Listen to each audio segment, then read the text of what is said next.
हरे कृष्णा। तो एक बार फिर से आप सभी दर्शकों का स्वागत है आपके मनपसंद कार्यक्रम में एक मुलाकात कृष्ण पद के साथ। तो एक और नई कड़ी में आज हमारे साथ एक ऐसे व्यक्तित्व है जिनका युवाओं पर बहुत बड़ा प्रभाव रहा है। तो उनके पास चलने से पहले उनका छोटा सा परिचय। तो उन्होंने अपना बीटेक कंप्लीट किया और जिसमें वो गोल्ड मेडलिस्ट रहे 2002 में। उसके बाद एमटेक कंप्लीट किया कंस्ट्रक्शन टेक्नोलॉजी एंड मैनेजमेंट में 2004 में। उसके बाद उन्होंने एल&टी ज्वाइन किया, वहां पर बतौर मैनेजर उन्होंने 3 साल तक अपनी सेवा दी। उसके बाद अंतरात्मा की आवाज सुनी और 2007 में पूर्ण रूप से अपने आप को भगवान की सेवा में संलग्न किया अंतर्राष्ट्रीय कृष्ण भावनामृत संघ के अंतर्गत 2007 में। और तभी से लेकर वो इस्कॉन यूथ सर्विसेज दिल्ली के वहां पर वो डायरेक्टर रहे। और उसके बाद उनकी सेवाओं का सिलसिला शुरू हुआ और उनकी एकाग्रता और उनकी संलग्नता को देखते हुए उन्हें और जिम्मेदारियां दी गई। तो आज की तारीख में वो ऑल इंडिया यूथ फोरम के चेयरमैन है और उसके साथ ही वो दिल्ली के वेस्ट यूपी और बिहार के भी सेंट्रल सुपरवाइजर है, जोनल सुपरवाइजर है। और उसके साथ बहुत सारी सेवाओं में संलग्न रहते हैं और बहुत सारे वर्ल्ड रिकॉर्ड भी उनके नाम है, जिसकी वजह से उन्होंने अंतर्राष्ट्रीय कृष्ण भावनामृत संघ का जो नाम है वो बहुत लोगों में उसको फैलाया। तो उसमें सबसे पहला जो आता है 2019 में उन्होंने एक एंटी एडिक्शन अवेयरनेस एक ऐसा प्रोग्राम किया जिसमें 15,000 युवाओं ने भाग लिया। और उसके बाद उन्होंने बड़ा बिजनेस के साथ मिलकर एक वेबिनार किया जो भी अपने आप में विश्व का सबसे बड़ा वेबिनार रहा। और अभी आजादी का अमृत महोत्सव हम सब जानते हैं, 75 वर्ष जो पूरे किए, उसमें लगभग 5,000 युवाओं ने वैदिक वेशभूषा में अपनी सांस्कृतिक को प्रदर्शित किया। तो ऐसे अभूतपूर्व कार्य करते हुए भी हमारे लिए उन्होंने समय निकाला है। आज उनके साथ जानेंगे उनके जीवन के बारे में कि कैसे कृष्ण भावनामृत ने उनके जीवन को एक नई दिशा दी और आज वो सभी युवाओं को एक नई दिशा जो लगभग दिशा विहीन है और एक अंध अनुकरण कर रहा है, उनको मार्गदर्शन देते हैं भगवत गीता के आधार पर, भागवतम के आधार पर। तो अधिक समय न लेते हुए बहुत प्रेम से आदर सत्कार सहित हमारे इस कार्यक्रम में उनका स्वागत करेंगे, जिनका नाम है सुंदर गोपाल दास जी। हरे कृष्णा जी। तो आपका हरे हमारे इस कृष्ण। कार्यक्रम में बहुत बहुत हृदय से स्वागत है। और परिचय थैंक पत्र यू। के पढ़ने के बाद मैं ये बात से सुनिश्चित हूँ कि बहुत सारी ऐसी सेवाएं हैं जिसमें आप संलग्न हैं, पूरे दिन आप व्यस्त रहते हैं, पर फिर भी आपने हमारे लिए और हमारे दर्शकों के लिए जो समय निकाला है अपने जीवन के उन रहस्यमय सूत्रों को बांटने के लिए जिससे हमारा जीवन प्रभावित हो सकते, तो हम उसके लिए बहुत बहुत आभारी हैं आपके। Thank you. तो सबसे पहले मैं जानना चाहूंगा कि आपका जन्म कहाँ पर हुआ, आपके परिवार में कौन कौन था, आपके बाल्यकाल के बारे में। तो जो अभी हम जिस पर्सनालिटी को देख रहे हैं उनका बाल्यकाल कैसा था और कैसी कैसी अद्भुत लीलाएं उन्होंने बाल्यकाल में की है, उससे हमारे दर्शकों को परिचय देना चाहूंगा। तो वहीं से शुरुआत करना चाहूंगा कि आपके परिवार में कौन कौन था, आपकी पढ़ाई कहाँ हुई और आपका जन्म कहाँ हुआ। First of all thank you so much. मैं आपको बहुत धन्यवाद देना चाहूँगा पूरी हरे कृष्णा टीवी चैनल का कि आपने मुझे इनवाइट किया यहाँ पर। ये बहुत अच्छा प्लेटफॉर्म है जिससे कि हम आध्यात्मिक ज्ञान को लोगों तक पहुँचा सकते हैं, क्योंकि आज समाज में इसकी बहुत आवश्यकता है। तो जो लोग इसमें आध्यात्मिक जीवन में जो आध्यात्मिक सिद्धांतों का पालन करके जो आनंद उठा रहे हैं उसको शेयर करना, उसके लिए एक अच्छा प्लेटफॉर्म है। Thank you so much for that. बचपन जो है वो, मेरा जन्म हुआ था बिहार राज्य में, बक्सर जिला है, वहाँ पे छोटा सा गांव है चौकिया। और मैं बचपन में एक बहुत ही गरीब परिवार में मेरा जन्म हुआ। और मुझे याद है जब मैं बचपन में पढ़ाई करता था तो 7 किलोमीटर में पैदल जाया करता था और 7 किलोमीटर पैदल आता था। मतलब डेली मान के चलिए कि 12 से 15 किलोमीटर मुझे पैदल जाना, चलना पड़ता था पढ़ाई के लिए। That time my age was may be 9-10 around. तो वो चीज़ें काफ़ी हेल्प किया एक तरह से कि बिकॉज अर्ली लाइफ में अगर हम इस तरह के स्ट्रगल्स को फेस करते हैं तो we become very strong in life actually. तो उस समय हमारी फैमिलीज, मेरे फादर हैं, मदर हैं। Mother was not educated but very spiritual, religious. उनका बहुत धार्मिक प्रवृत्ति था। माँ का जो है वो हमारी चेतना पे बहुत असर पड़ा, क्योंकि माँ जो है वो प्रतिदिन सुबह, हालांकि पढ़ी लिखी नहीं थी, स्कूल का उसने कभी स्कूल का फेस भी नहीं देखा था, but she was very responsible, है ना, very responsible, very religious, down the earth, hard working. मुझे लगता है उसका बहुत इम्पैक्ट पड़ा हमारी कॉन्शियसनेस पे। That's how mother's role is very important. बहुत जरूरी है माँ का रोल। जी it's not about how educated mother is, but various traits which we learn. Mother was, मुझे याद है कि माँ 4 बजे से उठ जाती थी ना, और रोज जाती थी स्नान करके। इवन कि उधर ठंडी बहुत पड़ती है, ठंडी के दिन में भी 5 बजे वो जाती थी मंदिर में पूजा करने प्रतिदिन, और कोई स्वेटर नहीं, कुछ नहीं पहनती थी। तो that was very great lesson for me. I develop many things from there. और फादर जो हैं वो या ही वाज आल्सो रिलीजियस। घर पे हम लोग हमारे गांव में रामचरितमानस हम पढ़ते थे, और प्रतिदिन मैं बैठता था पढ़ने के लिए। रोज शाम में आधे घंटे हम लोग पढ़ते थे रामचरितमानस, जब मैं छोटा था। तो उससे काफी जो है स्पिरिचुअल इंक्लिनेशंस हुए। इसलिए बचपन में बच्चों को अगर हम इन ग्रंथों को पढ़ाते हैं तो उससे उनके अंदर बहुत, है ना, अच्छी सोच विकसित होती है। भगवान राम का जो कैरेक्टर है, उनका कैरेक्टर, उनका डीलिंग्स, उनके जो डेप्थ ऑफ थॉट, उनके विचारों में जो गहराई है, भगवान किस तरह से सोचते हैं, वो जो गुण हैं, वो सब बहुत ग्रेट इम्पैक्ट जो है वो क्रिएट किए हमारे कॉन्शियसनेस पे। और हमारे जो परिवार है गांव में, वहाँ पे शालिग्राम शिला की पूजा होती थी। तो ये उसमें हम लोग प्रतिदिन जाते थे, शाम में और सुबह दोनों जाके मंदिर में वो घंटा बजाते थे। तो वहाँ पे बहुत अच्छा लगता था। तुलसी की पूजा होती थी प्रतिदिन। तो मुझे लगता है कि ये सब जो है वो उसने बहुत अच्छा एक इंस्पिरेशन दिया। That was good time. Of course ये पॉजिटिव चीजें थी, but being in the village life, पहले 12 साल तक गांव में रहे, तो जनरली जैसे गांव की जो कुरीतियां होती हैं, जो गांव में जो व्यसन होते हैं, जो समस्याएं होती हैं, उसके शिकार भी हम लोग हुए, उससे भी प्रभावित हुए। तो दोनों था। Many bad habits, bad kind of, like playing the games and all, wasting time in useless things and playing cards and all these things also we learned during that period, you know, being in the village. So it was like that. That was my basic childhood. जी बहुत बहुत धन्यवाद। बहुत सारी शिक्षाएं हैं आपने अभी तक जितना भी बताया, उसमें सबसे पहला तो मैं कहना चाहूँगा कि जिस प्रकार से आपने बताया कि एक माँ का एक बहुत महत्वपूर्ण रोल होता है हर एक व्यक्ति के जीवन में, और सब लोग अपनी माता से प्रेम करते हैं। और आपने और एक महत्वपूर्ण बात बताई कि जैसे दुर्भाग्यवश वो ज़्यादा शिक्षित नहीं थी, पर मेरा ऐसा मानना है कि माता जो, और शास्त्रों में भी बताते हैं कि माता किसी भी व्यक्ति की सबसे पहली गुरु होती है, और वो जीवन के अंत तक उसकी गुरु रहती ही है। तो वो चाहे भौतिक रूप से शिक्षित हो या ना हो, पर उसमें वो मूल्य संचारण करने की जो शक्ति है वो भगवान ने दी है, और उससे ही व्यक्ति का चरित्र निखरता है। और दूसरी बात आपने बताई बिल्कुल कि जिस प्रकार से जी बिल्कुल बिल्कुल सही कहा आपने।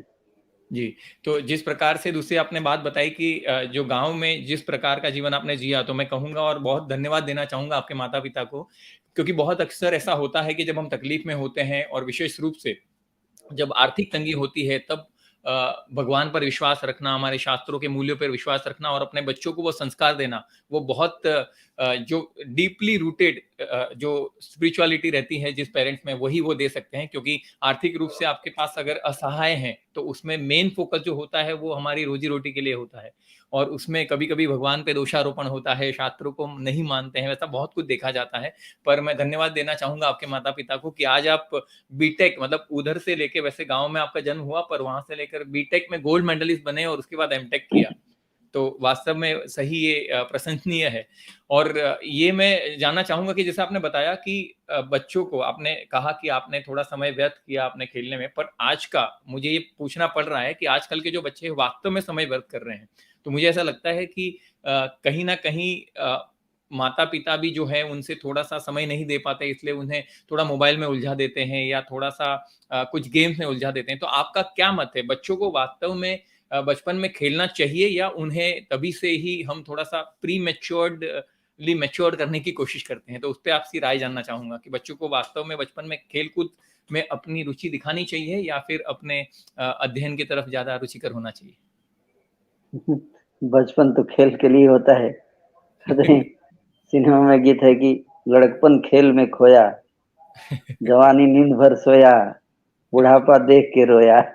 यही किस्सा पुराना है। है ना? जी। और बचपन में अगर कोई कह दिया जाए कि खेलना कूदना ठीक नहीं है तो it's not hmm. Practical. Hmm. जी। नेचुरल नेचुरल तो यही है कि दैट इज एज, वही एक उम्र है जब थोड़ा खेल कूद होता है, और मुझे भी उसमें नेचुरल था, बट उसमें एक मैच्योर गाइडेंस की बहुत जरूरत होती है, क्योंकि कब हम उसमें इतने बह जाते हैं कि हम अपने फ्यूचर को नहीं देख पाते हैं ना, और हम्म। प्रेजेंट में इतने खो जाते हैं कि फ्यूचर को भूल जाते हैं, है ना? तो बचपन एक फेज ऐसा होता है कि लॉन्ग टर्म विजन नहीं होता है ना? जी। जैसे जी। मुझ तो इसलिए एल्डर्स का बहुत इंपॉर्टेंट रोल है उस फेज में, कि हम्म। कैसे बच्चों को लॉन्ग टर्म विजन दें, है ना? और आई रिमेम्बर, मुझे याद है मेरे बड़े भाई जो हैं वो, जो अभी स्कूल टीचर हैं डाल्टनगंज में, और एक दो दिन में मैं जाने वाला भी हूँ वहाँ मिलने के लिए। तो उन्होंने इसमें बहुत इम्पोर्टेंट भूमिका निभाई। कई फेजेज में उन्होंने बहुत अच्छे संदेश दिए मेरे लाइफ में। उसमें जैसे एक बार उन्होंने मुझे पूछा कि तुम जीवन में क्या बनना चाहते हो, है ना? हम्म। जब मैं छोटा था उस समय, है ना, बड़े प्रेम से, है ना, हम लोग साथ में, है ना, बात कर रहे थे, और अचानक उन्होंने पूछा मुझसे कि आप जीवन में तुम क्या बनना चाहते हो? क्षमा कीजिए, मुझे थोड़ा सा खांसी आ जाता है बीच में अभी। अरे, कोई तो बात नहीं। तो मैंने उसमें बताया कि मैं एसपी बनना चाहता हूँ, है ना, सुपरिटेंडेंट ऑफ पुलिस, अ, है ना? तो इस तरह से जो है मुझे एक विजन मिला कि मतलब लाइफ में कुछ बड़ा करना है ना? तो इस तरह से हम, मतलब, rather than stopping, of course उन्होंने मुझे बहुत निगेटिव चीज़ों के प्रति जाने से रोका भी, और जिसके कारण जो है मैं रेस्ट्रिक्ट किया, कई बार डिसिप्लिन करने के लिए उन्होंने ना डांट डपट भी लगाई, और उस समय मुझे बुरा लगता था, है ना, कि ऐसा क्यों किया जा रहा है। लेकिन मैं जो आज मैं अपने आप को उस को आज के सिचुएशन से जब देखता हूँ उस समय के लिए, तो मुझे लगता है कि वो जो रेस्ट्रिक्शंस थे, डिसिप्लिन जो किया गया मुझे, वो बहुत इम्पोर्टेंट रहा मेरे लिए, क्योंकि उसी से एक भविष्य बना। नहीं तो मैं बिगड़ गया रहता, गलत समय में आकर गलत रास्ते पे चलने का डिस्ट्रैक्शंस इतने रहते हैं, व्यक्ति गुम हो जाता है ना? और जी। उन्होंने बाउंड्रीज सेट की मेरे लिए, है ना? फ्रीडम भी था, लेकिन बाउंड्रीज भी सेट किया, डिसिप्लिन सेट किया, और उसके कारण मैं एक रास्ता पकड़ पाया, है ना? तो नहीं तो उस विलेज के माहौल से, लाइक इतने पुअर बैकग्राउंड से आईआईटी तक पहुंचना, no it's not so easy, where there is no infrastructure practically speaking. मैंने बताया कि मैं पैदल जाया करता था school 7 kilometre. To get a good school you have to walk for 7 kilometres, that level of infrastructure, वहां से इतने हाई लेवल पे जाना। बट ये, अगर कोई हमारे बारे में सोच रहा है, वो हमारे बारे में सोच रहा है कि वो क्या बनाना चाहता है, हमको उस विजन में शेप अप कर रहा है, तो दैट हेल्प। जी, वास्तव में और हमारे दर्शकों में जितने भी युवा हैं, जितने भी स्टूडेंट्स हैं जो ये देख रहे हैं, तो उनके लिए बहुत ही प्रेरणादायक है कि किस प्रकार से लगभग 7 किलोमीटर रोज़ चलकर जाना और ज्ञान अर्जित करना, और आजकल हमारे पास जो फैसिलिटीज़ है, जो हमारे पास जो रिसोर्सेज़ है, वो इतने बढ़िया मात्रा में उपलब्ध है कि हमें बस उसको सिर्फ़ एक्सेस करना है। तो इसके लिए एकाग्रता और इसके लिए हमारे सामने एक विज़न होना चाहिए। और आपने बहुत अच्छा बताया कि एक जो बचपन है वो एक ऐसी उम्र है जिसे जैसे एक पौधा होता है उसको पानी और खाद दिया जाता है तब जाकर वो बड़ा होता है। तो बचपन जो है पूरे जीवन का आधार स्तंभ है। उसी जीवन में आपको उसी समय में आपको जो भी ज्ञान दिया जाता है, जो भी संस्कार दिए जाते हैं वो वास्तव में निखर कर आते हैं। तो अधिकतर मैं आपसे जानना चाहूँगा कि अधिकतर माता-पिता को ये थोड़ी-सी चिंता होती है कि वो in today's competitive world they are more towards focusing their childrens mind on the education. आपकी जो प्रशिक्षण है उसके लिए ज़्यादा केंद्रित करते हैं ताकि उनको एक कॉम्पिटिटिव लेवल पे लाने के लिए। पर उसमें कहीं न कहीं जो अध्यात्म है वो छूट जाता है और जीवन के सिद्धांत, जीवन के मूल्य, हमारे शास्त्रों का जो एक्सपोज़र मिलना चाहिए, वो नहीं मिलता है। तो उसके लिए आपकी क्या राय है? माता-पिता क्या कर सकते हैं ताकि जो प्रशिक्षण है, वो जो अध्यात्म है, दोनों का समान तर से संतुलन बनाकर एक अद्भुत चरित्र का निर्माण किया जा सके बच्चों में? करेक्ट। बहुत इम्पोर्टेंट है वैल्यूज, क्योंकि अ, न सोच, कहते हैं ना कि क्वालिटी ऑफ थॉट, है ना, जो व्यक्ति का होता है वही उसका फ्यूचर सेव अप करता है। और लाइफ जो है वो each and every stage there are struggles, there are challenges, है ना, बहुत ऑब्स्टिकल्स आती हैं। कॉम्पिटिटिव वर्ल्ड है, life is not easy, tough, है ना। और उस फेज में like you are not always going to win, you know, it's not easy. Generally people think that we are always going to win. मुझे याद है जब मैं अपनी तैयारी कर रहा था आईआईटी जेई का, है ना, आई वाज प्रिपेयरिंग। तो दैट टाइम जब रिजल्ट आया तो I was not selected, you know, I could not get clear the exam. तो मैं बहुत ज़्यादा दुखी था उस समय, है ना, बहुत ज़्यादा दुखी था और अकेले रहता था। देन माय ब्रदर जो है, he wrote me a letter, he was living at that time Delhi, Delhi में रहते थे। उन्होंने मुझे एक लेटर लिखा, उनको जब पता चला तो मुझे उन्होंने एक सेंटेंस लिखा कि that was very encouraging and hope giving, you know.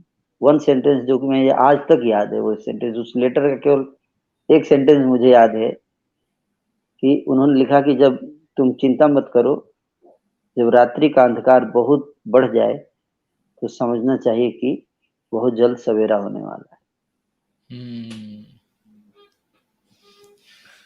तो हालाँकि एक सेंटेंस था मात्र, लेकिन वो जो सेंटेंस था वो इतना ट्रांसफ़ॉर्म किया, इतना होप गिविंग था, इतना मोटिवेटिंग, इंस्पायरिंग था। जनरली हम जब फेल हो जाते एग्ज़ाम में, some time become unsuccessful, then people criticise, you know, people हुँ, जनरली टेंडेंसी कि अ, उसको डिमोरलाइज़ करना, तुम नालायक हो, तुम्हारे ऊपर इतना पैसा लगाया, तुमने सब माटी में मिला दिया। हालाँकि माय ब्रदर यूज्ड टू चस्टाइज़ मी, मुझे चस्टाइज़ करते थे, लेकिन मुझे आश्चर्य हुआ कि रिज़ल्ट आने के बाद उन्होंने एनकरेज किया। पहले हम मुझे डिसिप्लिन करने के लिए डाँटते थे, लेकिन रिज़ल्ट के बाद सिलेक्शन में तो एनकरेज किया, है ना? उस समय उन्होंने चस्टाइज़ नहीं किया। और उसके बाद भी उसका असर ये हुआ कि मेरे अंदर जो है और ज़्यादा, मतलब सेंस ऑफ रिस्पॉन्सिबिलिटी आया कि मुझ पे इतना ट्रस्ट किया जा रहा है, तो मेरे हुँ। को और रिस्पॉन्सिबल बनना चाहिए, है ना? And then I worked very hard. I remember कि इवनिंग में मैं 7 ओ क्लॉक बैठता था पढ़ने के लिए, और मॉर्निंग 7 ओ क्लॉक तक मैं पढ़ता, 12 आवर्स कंटिन्यूअसली पढ़ता था मैं। That time for 2-3 months I इसका कारण ये था कि spiritual values, as you mention, you know, हुँ। कि जो स्पिरिचुअल वैल्यूज और बहुत इम्पोर्टेंट है। What is right, what is wrong, you know. जैसे मैं एक रिपोर्ट पढ़ रहा था, नेशनल क्राइम रिकॉर्ड ब्यूरो का रिपोर्ट पढ़ रहा था कि पिछले 1 साल में पूरे इंडिया में 66 लाख क्राइम हुआ, है ना? बाप रे! रिपोर्टेड क्राइम की बात कर रहा हूँ, 66 लाख, है ना? हुँ, हुँ, हुँ। और क्राइम बढ़ता ही जा रहा है। Government is not able to control. और उसमें लिखा था कि कारण क्या है, why people in India are committing crime. Bharat को कहा जाता है कि जहाँ सत्य अहिंसा नेम धर्म का पग पग लगता डेरा, वो भारत देश है मेरा, है। जी। हाँ, ऐसा सिनेमा में लोग गाना सुने थे जी। कि सत्य अहिंसा नेम धर्म को पग पग लगता डेरा, वो भारत देश है मेरा, मुझे लगता था मेरा, अब वैसा नहीं रहा है ना। तो जी। वहां पे मुझे लगता है कि आज तो हर जगह क्राइम का लगता डेरा है ना, भ्रष्टाचार का लगता डेरा। तो इतना परिवर्तन कैसे आ गया है? तो उसमें बता रहे थे कि people are losing even basic sense of right and wrong. उनको ये भी नहीं पता कि क्या गलत है क्या सही है ना। और लोग समझ नहीं पा रहे हैं कि ये गलत है, करते हैं पर उनको पूछा जाता है कि आप गलत किया, मैंने कुछ गलत नहीं किया, उसी वही करना था। तो इससे पता चलता है कि बड़े लोग बड़े हो जा रहे हैं शरीर से, उम्र से, और सरकार कहती है कि है ना 17 साल 364 दिन तक व्यक्ति मूर्ख रहता है, और 18वें साल की सुबह जब उठता है तो बिल्कुल परिपक्व होकर दिव्य ज्ञान हृदय में प्रकाशित होते हुए उठता है ना, है ना। आई डोंट नो कि what is the criteria, but मुझे लगता है कि अ, जब तक व्यक्ति जो है वो आध्यात्मिक शिक्षा नहीं लेगा, है ना, उसके वो ही कैन नॉट बी वो भी एक अच्छा इंसान नहीं बन सकता, है ना। वो कैसे एक अच्छा इंसान बनेगा? आप देखो इतने बड़े लोग, इतने पढ़े लिखे लोग हैं, है ना।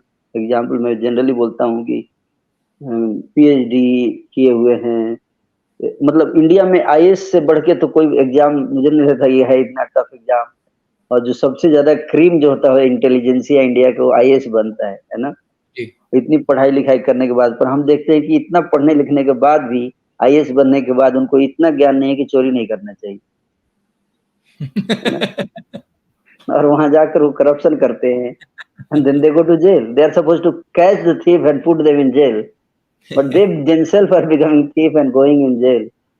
और मैं रिपोर्ट पढ़ा था, ट्रांसपेरेंसी इंटरनेशनल का रिपोर्ट पढ़ रहा था, उसमें बता रहे थे कि इंडिया का करप्शन जो स्टेटिस्टिक्स बता रहा था, उसमें बता रहा था कि 65% civil servants are corrupt.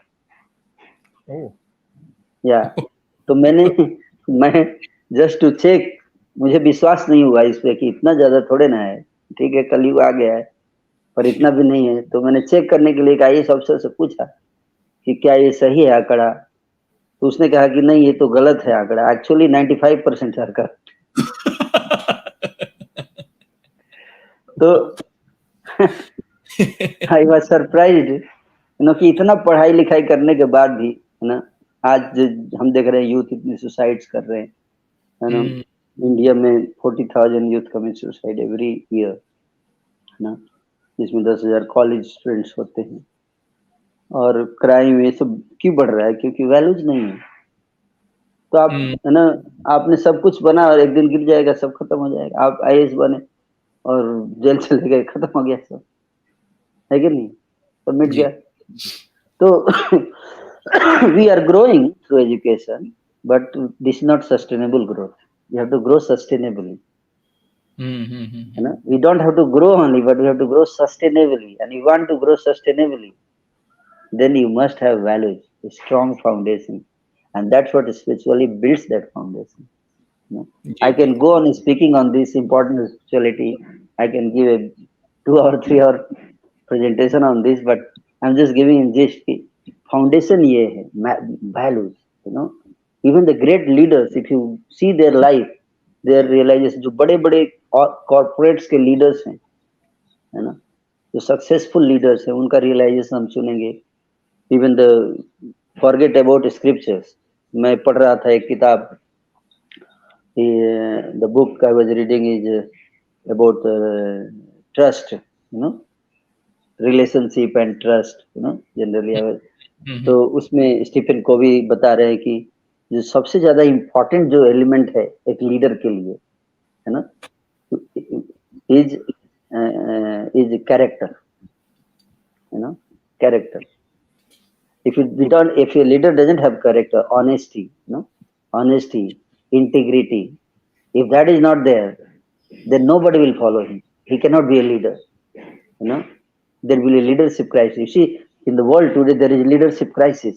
You know, people don't believe in their leaders. You know, so why? Because there is no value. तो ये आध्यात्मिक चीजों को वहां पे इंटीग्रिटी की इतनी इंपॉर्टेंस बताई जा रही है। इंटीग्रिटी कितना इंपॉर्टेंट है एक लीडर के लिए। अगर आपको लीडर बनना है तो इंटीग्रिटी कितना इंपॉर्टेंट है। और रामायण में हमने बचपन में पढ़ा कि रघुकुल रीति सदा चली आई, प्राण जाए पर वचन न जाए। दिस इज इंटीग्रिटी, है ना। यहाँ पे बड़े बड़े मैनेजमेंट कॉलेज में पढ़ाया जा रहा है इंटीग्रिटी के बारे में, and people are paying money to study that thing, you know. And here Ramayan में फ्री में दिया है तो बोलते हैं ये तो माइथोलॉजी है। अपने बच्चों को क्यों पढ़ाए हमेशा? वही चीज जो है 10,000 50,000 का कोर्स करके वही चीज पढ़ रहे हैं, है ना जी। क्यों? क्योंकि इसको तो कहते कॉलोनियल माइंडसेट, है ना, slave mindset. You know, Bharat आजाद हो गया लेकिन भारत के लोगों की मानसिकता अभी भी गुलाम है, क्योंकि वो हर इंडियन चीज को हेय दृष्टि से मानते हैं, और जो विदेश से आता है उसको मानते हैं बहुत बढ़िया है, भले वो इंडिया का ही कॉपी करके उधर से आ रहा हो, एक्सपोर्ट करके आ रहा, यहाँ से ले जाते हैं, वहां से उसको पैकेजिंग करके वापस करते हैं, बट पीपल उसको ज्यादा सीरियस लेते हैं, है ना।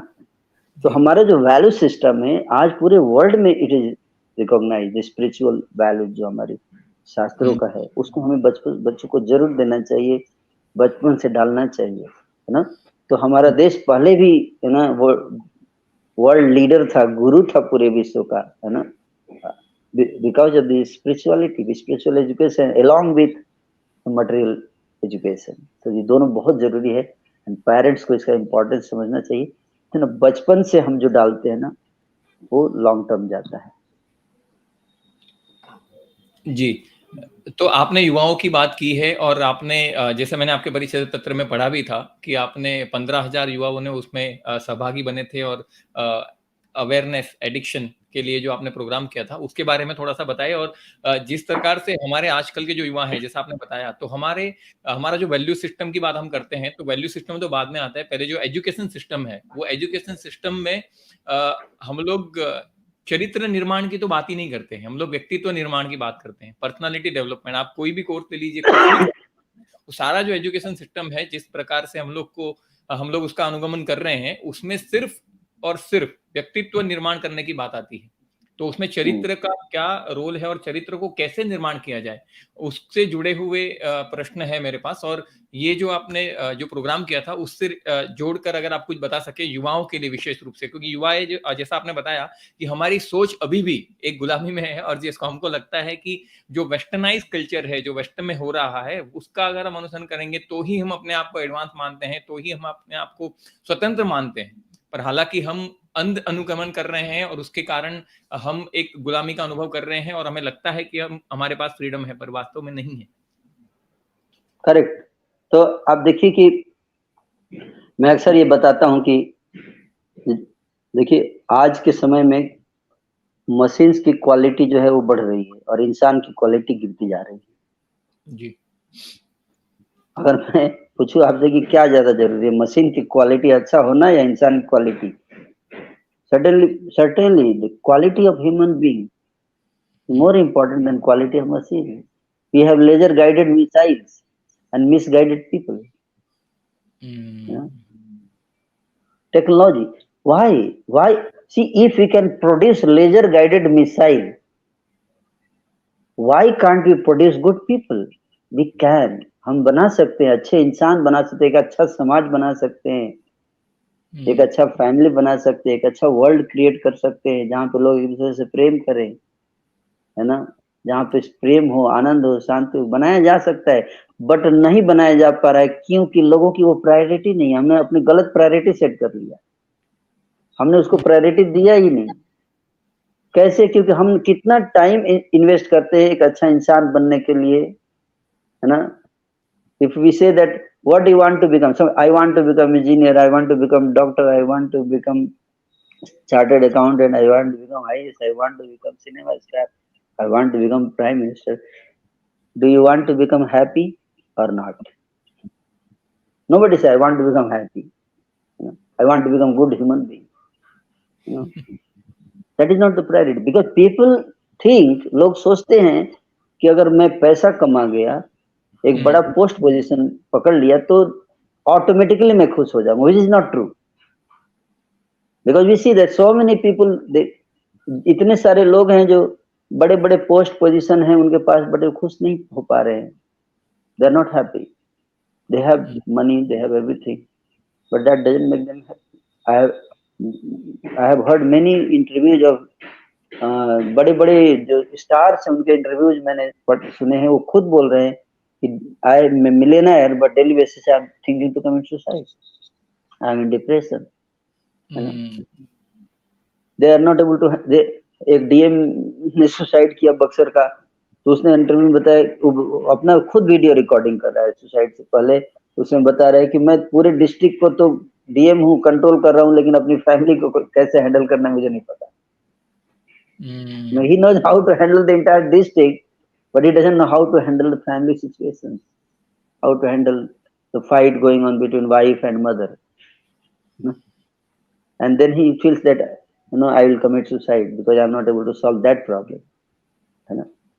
तो जो एजुकेशन है हम उसमें फोकस कर रहे हैं मशीन की क्वालिटी। आप देखिए, जैसे दिल्ली की मैं एग्जांपल दूंगा, आईआईटी दिल्ली में, दिल्ली के बीच में बहुत ही पॉश लोकेशन में 250 एकर्स में आईआईटी दिल्ली का कैंपस है, और almost thousands of crore rupees government investing on IIT Delhi for what?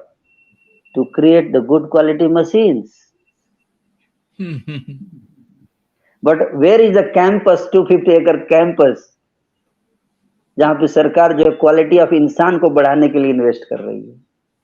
कहाँ है वो कोर्स जो एक कैसे इंसान की क्वालिटी बढ़ाई जाए, उस पर फोकस किया जाए? There is no such provision. तो देयरफॉर, इसलिए मुझे इस्कॉन में मैंने इसलिए जुड़ा, एक अच्छा मुझे ये लगा कि यहाँ पे इस पे फोकस किया जाता है। That was one of my greatest motivation why I joined ISKCON. I was in IIT Delhi, but I joined ISKCON because of this. यहाँ पे इन्वेस्ट किया जाए सरकार without help.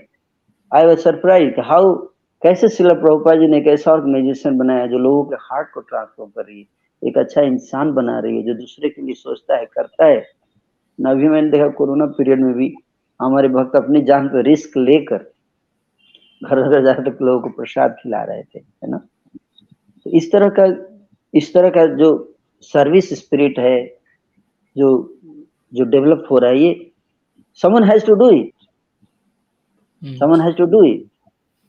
So that's why we do all these big festivals, especially the youth, है ना।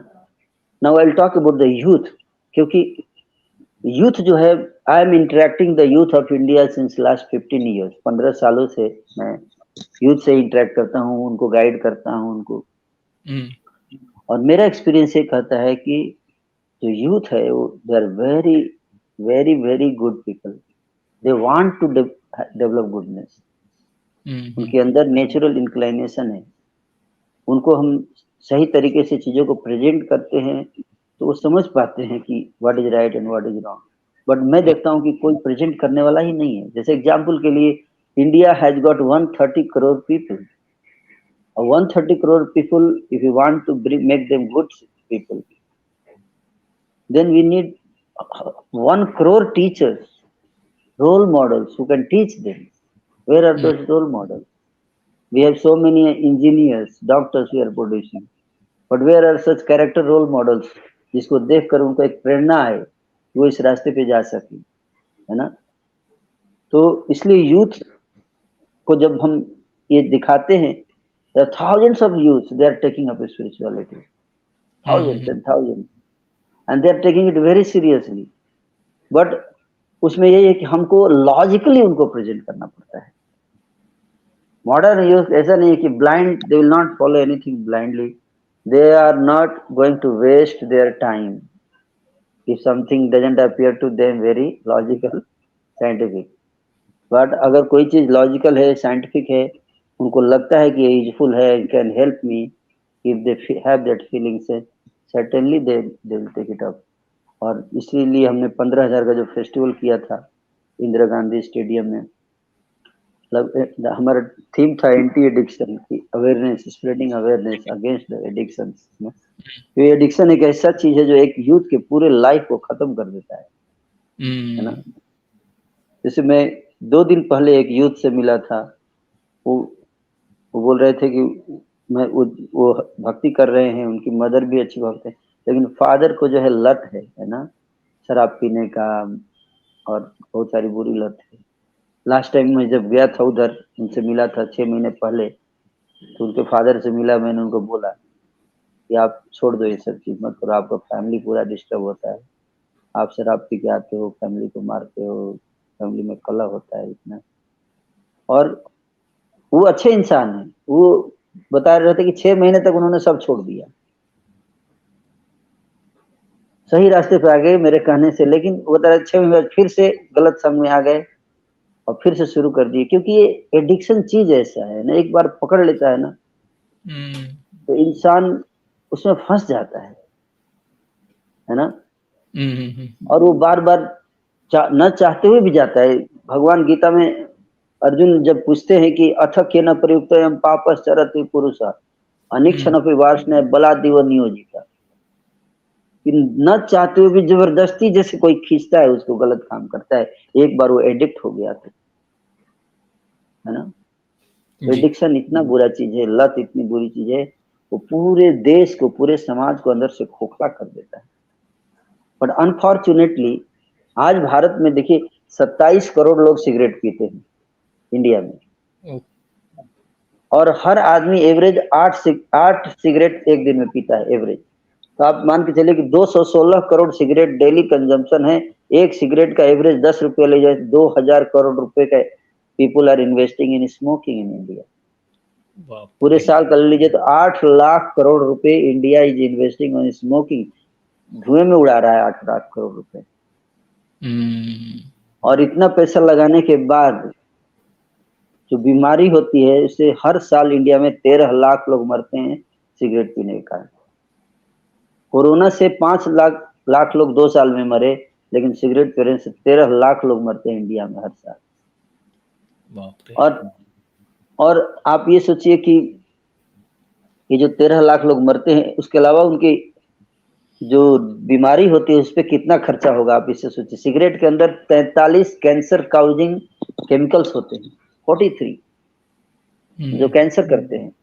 लिखा रहता है बड़े वहां पे कि smoking is injurious for health, सब है, बट फिर भी एडिक्शन चीज ऐसी है, एक बार व्यक्ति गलत रास्ते पे चल देगा तो फिर उसका दिमाग काम करना बंद कर देता है। गीता में भगवान कहते हैं कि ध्यायते विषयान पुंसा संगते सुख जायते संघात संजायते काम कामात क्रोधो विजायते क्रोधात भवति सम्मोह सम्मोहात स्मृति विभ्रम स्मृति भ्रंशात बुद्धिनाश बुद्धिनाशात पुनश्च। तो व्यक्ति एक बार इसमें फंस जाता है तो बाहर निकलना, इसलिए यूथ को it's very very important to save them from addiction, and that's why we did this big festival. थोड़ा सा आपको रोकना चाहूंगा, जैसे आप बहुत महत्वपूर्ण बातें बता रहे हैं और जो आंकड़े हैं वो बहुत ही चौंका देने वाले हैं, और मैं समझता हूं कि दर्शकों में जितने भी यूथ हैं और सारे दर्शक हैं इसको नोट कर रहे होंगे, और किस प्रकार से हमारे भारत में कितने लोग जो हैं वो, उनके साथ तो तकलीफ होती है उनको भौतिक रूप से, पर उनके साथ जुड़े हुए उनके परिवार, उनके संबंधी, वो सभी परेशान होते हैं। तो इसके थोड़े समाधान के ऊपर अगर हम बात करें तो जैसे यूथ की बात करते हैं, तो यूथ में आपने बताया, तो यूथ में होता क्या है कि जिस प्रकार से आपने शुरू में भी बताया कि हमारे लिए पैसे को बहुत ज्यादा अहमियत दी जाती है, बहुत महत्वपूर्ण माना जाता है, और जिसके वजह से हमें ऐसा लगता है कि अगर इतने पैसे कमा लेंगे, इतनी पोजीशन हो जाएगी, तो उसके बाद हम सुखी हो जाएंगे और भौतिक सुख सुविधाएं बढ़ जाएंगी। तो उसके लिए होता यह है कि जैसा आपने रोल मॉडल की भी बात की, हमारे आदर्श, तो हमारे जो यूथ हैं उसके लिए आदर्श, दुर्भाग्यवश सौभाग्यवश जो भी कहें, अभी के जो यूथ हैं उनके जो आदर्श हैं वो मैं समझता हूं कि कहीं ना कहीं गलत दिशा से उन्हें आदर्श मिलते हैं। अगर हम क्रिकेट की बात करें, मतलब शायद कोई लोग नाराज होंगे, पर मैं ऐसा नहीं कह रहा हूं, मतलब मैं ये नहीं कह रहा हूं कि कोई चीज गलत है, बट मैं ये कह रहा हूं कि क्रिकेट ले लो, पॉलिटिक्स ले लो, और फिल्म्स ले लो, बॉलीवुड ले लो, हॉलीवुड ले लो, तो इसमें जो पर्दे पे जिस तरीके के व्यक्तित्व को प्रेजेंट किया जाता है, चरित्र की तो हम बात ही नहीं करते, वो जो प्रेजेंट किया जाता है उसको ही रोल, अभी कोई भी अगर एक पिक्चर देखता है तो उसको लगता है कि मैं वो हीरो हूँ या मैं वो बिजनेसमैन हूँ, तो उसमें अपने साथ वो खुद को उसके साथ आइडेंटिफाई करता है, क्योंकि उसको लगता है कि वो जो पोजीशन में है, उसके पास जितना फेम है, पैसा है, वेल्थ है, वो जो पोजीशन को एंजॉय कर रहा है ऐसा मुझे भी चाहिए। तो अगर इसकी हम समाधान की बात करें, क्योंकि और पैसा कमाना, अपने परिवार को खुश रखना और एक सफल व्यक्ति माना जाना, उसमें तो कोई गलत बात नहीं है। तो यूथ के लिए क्या आवश्यक है, वो कैसे अपने रोल मॉडल का चयन करे ताकि उनका नुकसान ना हो और उनकी महत्वाकांक्षा भी बड़ी रहे? क्योंकि अगर महत्वाकांक्षा नहीं है तो वो जीवन में प्रोग्रेस नहीं कर पाएगा। तो यूथ के लिए आपका क्या संदेश है? इसके लिए समाधान के रूप में, जितने भी हमने प्रॉब्लम की बात की, उसके समाधान के रूप में हम क्या कर सकते हैं? समाधान बहुत सिंपल है। कहते हैं जैसा संग वैसा रंग। अपने संग को हमें, you are what company you have, so you have to see. अगर आप अपने लाइफ को ट्रांसफॉर्म करना चाहते हो तो अपने विचारों को पहले, सोच को बड़ा करना पड़ेगा, विचारों को ट्रांसफॉर्म करना पड़ेगा, है ना। तो spiritual association is very very important. You have to associate. आपको स्पिरिचुअल एसोसिएशन बहुत जरूरी है। वहां से all other things will automatically shape up. We have to focus on association. We have to, जो व्यक्ति अपने दोस्त और दुश्मन में फर्क नहीं कर सकता वो कैसे सुखी रह सकता है जीवन में? अगर आपने दुश्मन को ही दोस्त बना रखा है और आप ये सोच रहे हो कि आप जीवन में सुखी हो जाओगे, ये कैसे संभव है? आपको इतनी तो बुद्धि होनी चाहिए ना कि who is my enemy and who is my real friend. If you don't have that much power of discrimination also, how are you going to become happy? So that's why knowledge is very very important.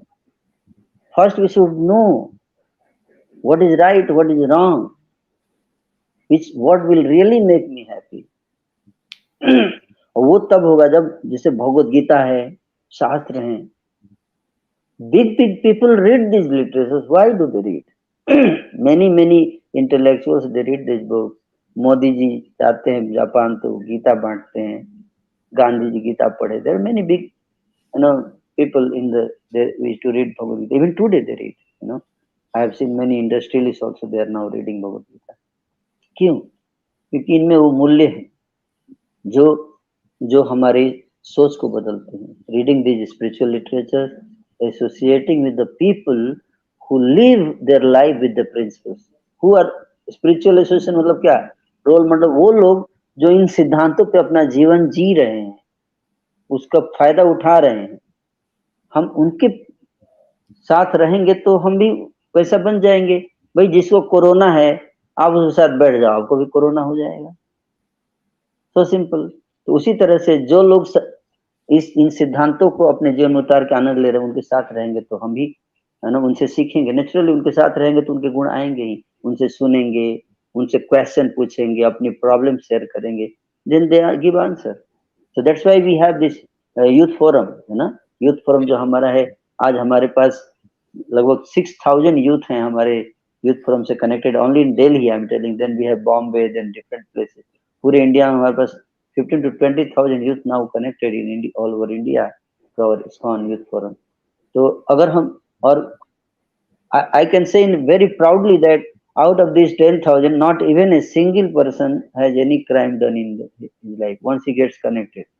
मेरे जान पहचान में, मेरे touch में तो ऐसा कोई 15 साल में ऐसा नहीं हो जिसने ऐसा क्राइम कर दिया कि उसको पुलिस स्टेशन जाना पड़े या उसका कोर्ट केस चल रहा हो, है ना. ऐसा कोई सीरियस क्राइम नहीं करते ये यूथ. एक बार जुड़ते हैं स्पिरिचुअल से, they don't commit suicide, they don't take drugs, this good habits they develop. So people should come. We welcome all of you, youth here who are here. Come join us. We are here to serve all of you. That's what, for we have given our entire, life, dedicated our life for that purpose, to serve the youth of India, so that we can build a good future. Yeah. जी. तो एक और सवाल पूछूंगा, फिर मैं थोड़ा सा पीछे जाना चाहूंगा कि आपके ISKCON में एंट्री कैसे हुई और आपने सुपरिटेंडेंट ऑफ पुलिस बनना चाहते थे, फिर बीटेक कैसे हुआ. पर एक प्रश्न और पूछना चाहूंगा. हालांकि यूथ की हम बात कर रहे हैं, तो जो जो क्षेत्र में होता है वही क्षेत्र में कोई प्रतिष्ठित व्यक्ति को अपना रोल मॉडल मानता है, आदर्श मानता है। जैसे किसी को क्रिकेट सीखना है तो एलन बॉर्डर हो या सचिन तेंदुलकर हो या कोई भी हो, और कोई बिजनेस में है तो धीरू भाई अंबानी को देखेगा, बिल गेट्स को देखेगा। या अगर किसी को पॉलिटिक्स में जाना है तो किसी के लिए कोई अमित शाह या कोई नरेंद्र मोदी या योगी कोई एक रोल मॉडल होगा। तो जो क्षेत्र में व्यक्ति होता है उसके उसी क्षेत्र से जुड़े हुए एक प्रतिष्ठित व्यक्ति को अपना आदर्श मानता है। तो किस बातों का ध्यान रखना चाहिए कि जिसको हम जो क्षेत्र में है उसको अपना आदर्श मानते हैं, हालांकि वो जरूरी है उसके लिए, उसके पद चिन्हों पर थोड़ा चलने के लिए, पर कैसे हम ये अपनी एक मर्यादा बना के रखें कि हमारे जो वैल्यू सिस्टम है वो उसके वजह से डिस्टर्ब ना हो, क्योंकि जरूरी नहीं है कि जो व्यक्तित्व दिख रहा है वही वास्तव में उसके चरित्र भी हो। तो इसका संतुलन कैसे बनाने के लिए एक छोटी सी अगर आप टिप दे दें हमारे यूथ को तो बहुत अच्छा होगा, क्योंकि ये बहुत मुश्किल है कि हम किसी को भी रोल मॉडल ना माने और स्पिरिचुअल वैल्यूज को इम्बाइब करें। ये थोड़ा सा डिफिकल्ट होता है, तो कैसे संतुलन बना सकते हैं? रोल मॉडल हमें मानना है, सीखना है। Good things we can learn from anyone, है ना? Anyone we should learn something good is there. Chanakya Pandit कहते हैं कि अगर गार्बेज में सोना गिरा हुआ है गोल्ड तो उसको ले लेना चाहिए, है ना? उसी तरह से अगर अच्छे गुण हैं किसी के अंदर तो उसे ले लेना चाहिए, लेकिन साथ ही साथ हमें ये भी जानना है कि कुछ प्रिंसिपल्स हैं लाइफ के, वैल्यूज हैं लाइफ के, है ना, to make life sustainably happy, है ना? अगर हम उन प्रिंसिपल्स को कभी भी कॉम्प्रोमाइज ना करें उन प्रिंसिपल्स पे, तो हमारा ग्रोथ भी होगा और सस्टेनेबल ग्रोथ होगा, है ना? जी। तो उसको हमें बैलेंस करके चलना चाहिए, है ना?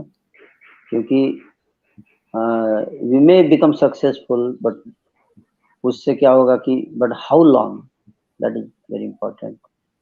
Real success is that am I happy, क्या मैं अपनी नज़रों में खुश हूँ, अपनी नज़रों में मेरी क्या इमेज है, self image, you know, self image, self trust, self character.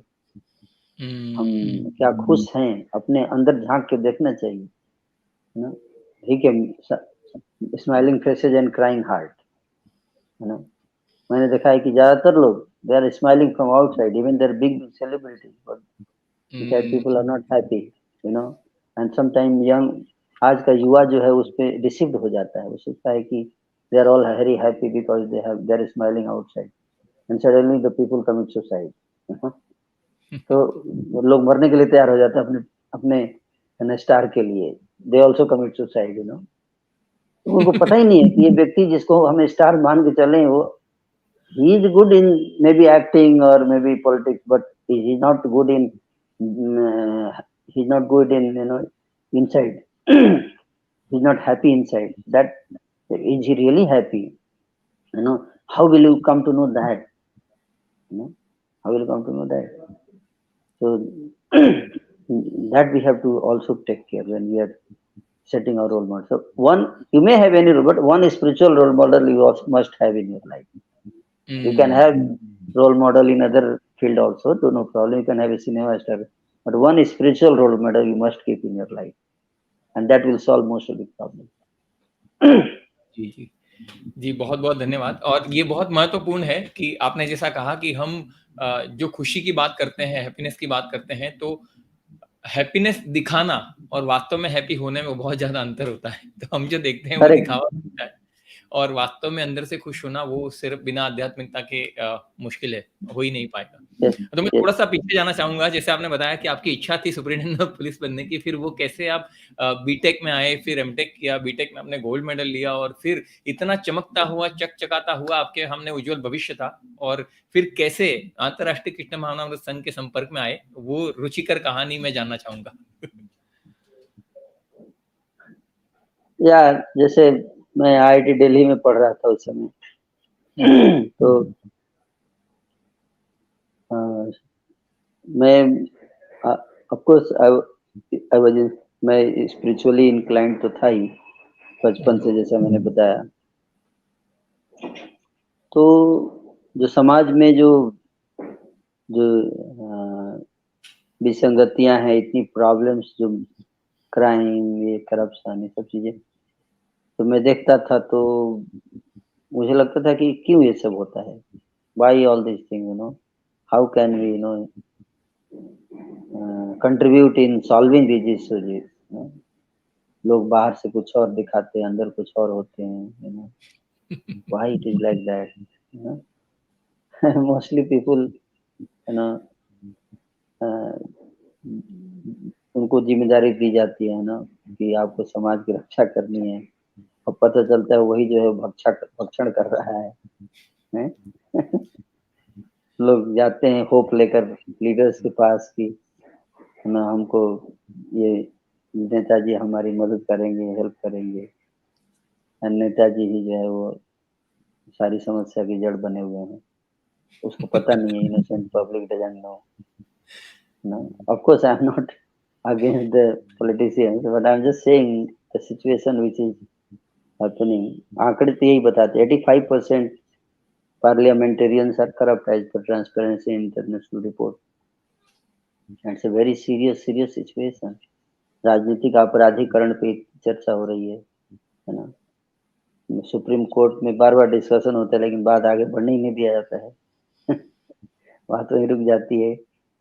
तो इन सब सिचुएशंस को देख के मुझे लगता था कि व्हाट हाउ आई कैन, मैं सोचा कि आईएएस ऑफिसर बनूंगा, तो मैं तैयारी भी कर रहा था। मैं उस समय दिल्ली में जब आईआईटी दिल्ली में पढ़ रहा था, तो फिर अचानक जब मैं इस्कॉन से जुड़ा, ISKCON I was going to Ramakrishna Mission and then reading Bhagavad Gita, and then suddenly एक दिन में मेरे फ्रेंड ने मुझे इस्कॉन के बारे में बताया, मैं इस्कॉन में आया, और फिर मैंने श्रील प्रभुपाद जी की किताबें पढ़ी, है ना, science of self realization, chant and be happy, perfect question perfect answer, matchless gift, ये सारी किताबें मैंने 4-5 किताबें पढ़ी, टीचिंग्स ऑफ लॉर्ड चैतन्य। जब मैं इन किताबों को पढ़ा तो मुझे समझ लगा कि these books have the solution of all the problems, है ना। और मैंने देखा कि समाज में हर साल 1000 आईएएस ऑफिसर्स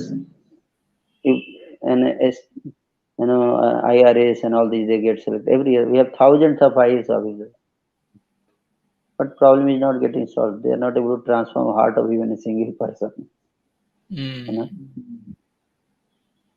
तो मैं सोचा कि एक और मैं बन जाऊंगा तो कौन सा बड़ा, मैं बहुत बड़ा ये कर दूंगा, और मैं नहीं बनूंगा तो कई लोग लाइन में है बेचारे, वो बन ही जाएंगे, वो लोग वो सब काम कर सकते हैं, है ना। वो तो तैयार है कि कोई हटे तो हम चाहें, है कि नहीं।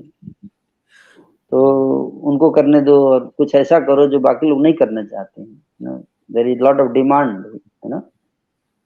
So such people who can transform the heart of the people, who develop good conduct and character, and who can help people to become good human beings, you know, ऐसे लोगों की कमी है। डिमांड ज्यादा है और सप्लाई कम है। IAS की डिमांड कम है, सप्लाई ज्यादा है ना। लोग मर जाते हैं कि मेरा सिलेक्शन नहीं हुआ, इसके लिए, है ना।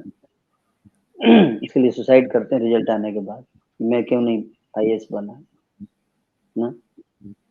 तो वो मैं देखता था, तो मुझे लगा कि I can serve the society, not as IAS, Indian Administrative Service, but I can do ISKCON administrative service. That is also IAS. मैं सोचता था कि कई बार लोग आईएएस का रिजल्ट आने को सुसाइड करते हैं, तो मैं सोचता था कि सुसाइड क्यों कर रहे, इसलिए कि उनको समाज का सेवा करने का मौका नहीं मिला या पोस्ट पोजीशन नहीं मिला। तो people don't commit suicide because they don't get opportunity to serve. UPSC का मतलब पब्लिक सर्विस कमीशन। तो how many people are doing public service? Basically people are going for name, fame, money, and all these things associated with that, not to serve the people. If I want to serve the society, why do I need to just be IAS? I can serve anywhere in a better way, like we are doing that, even if I don't get IAS में एक limit है कि 1000 selection होगा, but ISKCON में there is no limit। जितने लोग आना चाहते हैं आइए और सेवा कीजिए समाज का, फ्री, है ना। और here I could do this, spiritually I can inspire so many youth। मैंने देखा, I have inspired many youth in last, under the guidance of my spiritual master and senior devotees. I would tell you few examples. ना एक हम मेरे under से ऐसे 4 devotee हैं जो जज बन गए अभी, है ना। तो दे जब जज बन गए तो आए मेरे पास, बोले प्रभु जी आपका बहुत बहुत धन्यवाद, आपकी कृपा से, आपकी गाइडेंस से हम लोग जज बने हैं, तो हम आपके लिए क्या कर सकते हैं। तो मैंने उनको यही बोला कि सब कुछ नहीं,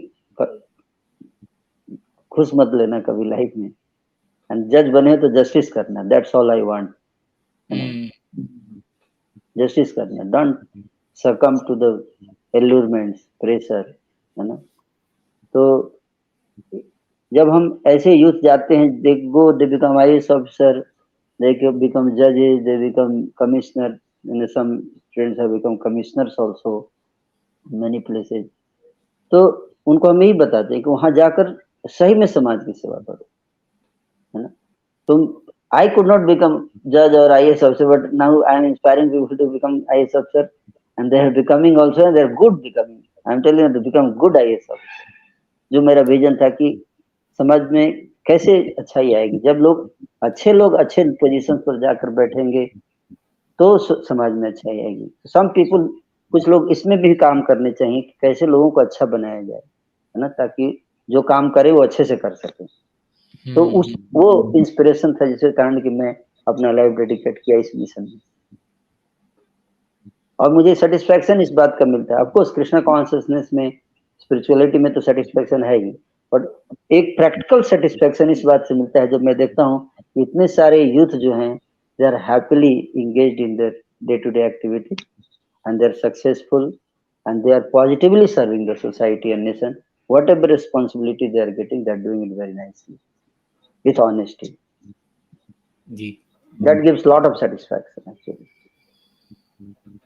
जी, जी, जी। बहुत ही महत्वपूर्ण और बहुत ही सराहनीय है आपका जो त्याग रहा है। आपने जिस प्रकार से अपना जो एजुकेशन लिया, उसके बाद आपने सेवा करना चुना, क्योंकि हालाँकि कोई भी एजुकेशन लेता है, डिग्रीज़ लेता है, तो अपने उज्ज्वल भविष्य के लिए, अपने परिवार के लिए, अपने सुख को सीमित करता है अपने परिवार के लिए। पर आपने विश्व को, भारत को अपना परिवार समझा और अपने आप को, अपनी जो भी आपने योग्यता प्राप्त की, उसे भगवान की सेवा में, प्रभुपाद जी की सेवा में लगाने के लिए आप तत्पर रहे। तो आपका जो ये त्याग है, ये जो भाव है सहभाग का, ये कृतज्ञता का, ये दया का, तो वो बहुत ही सराहनीय है और बहुत कम लोग ऐसा सोच सकते हैं।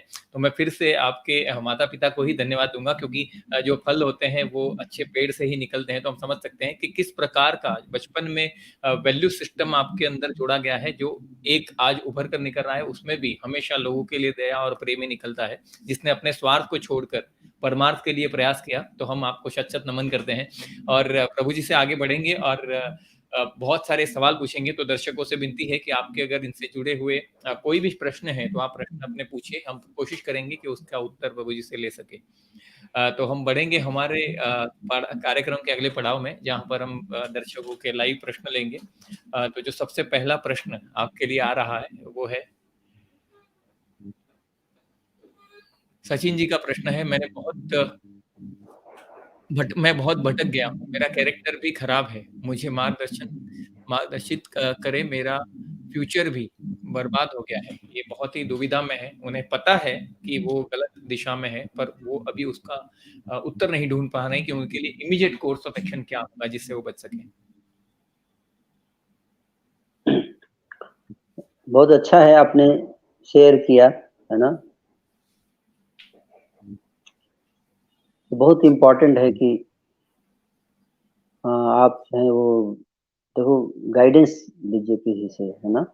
बहुत इम्पोर्टेंट है जो आपकी समस्या, क्योंकि जनरली क्या है कि इंसान अपनी समस्याओं से जूझता रहता है, खुद ही अपने लेवल पे क्रिएट की गई समस्या को हम खुद सॉल्व नहीं कर सकते, है ना। और we need help, you know, sharing the problem, और हर व्यक्ति से किया भी नहीं जा सकता है शेयर जो समस्याएं हैं। तो आपको एक एक्सपर्ट गाइड ढूंढना पड़ेगा। You can go to any ISKCON center, I would request you humbly.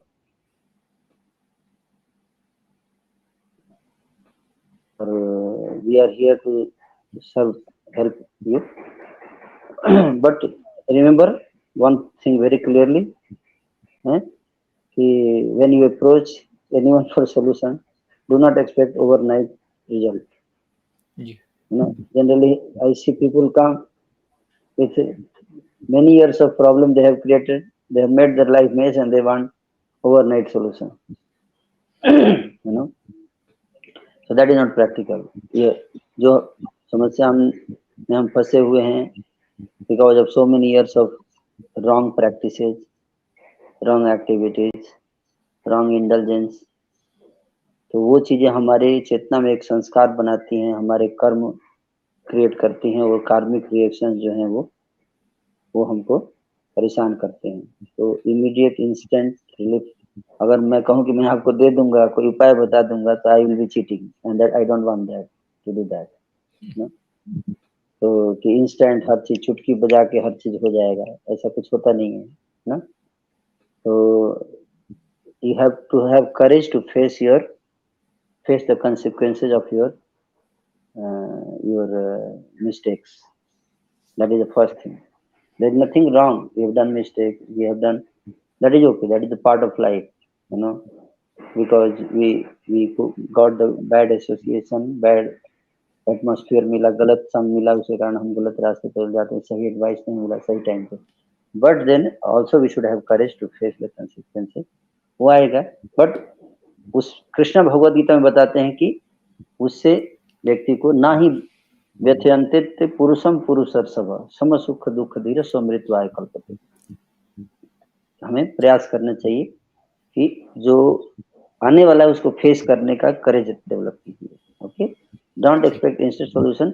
Gradually, धीरे धीरे उस लता को, आपकी गाड़ी जो है वो, अगर आप 120 की स्पीड से चला रहे हो और अचानक आपको पता चलता है कि आप गलत रास्ते में जा रहे हो, आप उसको तुरंत नहीं रोक सकते. ब्रेक लगाएंगे, पलट जाएगी गाड़ी.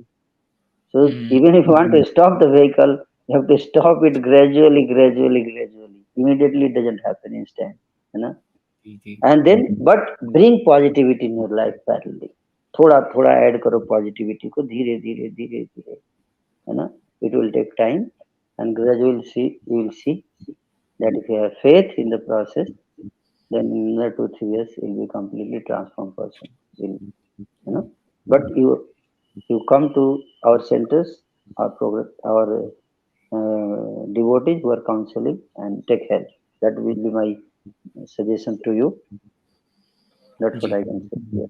जी जी, बहुत बहुत धन्यवाद आपके उत्तर के लिए. और सचिन जी, आपसे बताना चाहूंगा कि जैसा प्रभु जी ने बात किया स्पिरिचुअल गाइडेंस की, तो हरे कृष्णा टेलीविजन भी ऐसी सेवाएं देता है जहां पर आपको मार्गदर्शन परामर्श दिया जाता है. काउंसलिंग सिस्टम है जहां पे आप कॉल कर सकते हैं और अपने मन की बात उन्हें बता सकते हैं, तो आपको उचित मार्गदर्शन दे सकते हैं.